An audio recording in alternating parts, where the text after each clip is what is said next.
Hello, mga taga-abukado. So karon no, nag-grade na sab ko abukado. Sabihin na pero nag-grade yapon ko. Mao ni palit na sab ko no.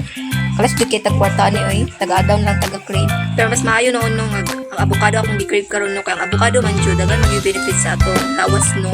Isa pa makatabang sa siya sa ako karon kay dagan jud kay kog cholesterol na ani akong lawasan kay grabe na gud ta ko biya pagbuyag no. Basta maurat ako maingon oy, dagan jud kaayo benefits makuha ani abukado no. Unang pag-search na lang mo sa YouTube kung sa mga benefits ani kay di na nako kaya isa-isahon pa. Kaya mo na final na dahil na nakuman ako tapos ani ang result. Lami kayong avocado guys, mga unta oy dali mo bi pagkatagan ta mo ay isti pangitan ay.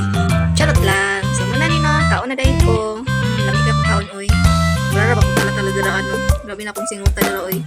Ora to oy, wala ko ilain maingon basta kay solid o satisfied ko karon sa akong cravings. Ora to, goodbye everyone. Thank you for watching.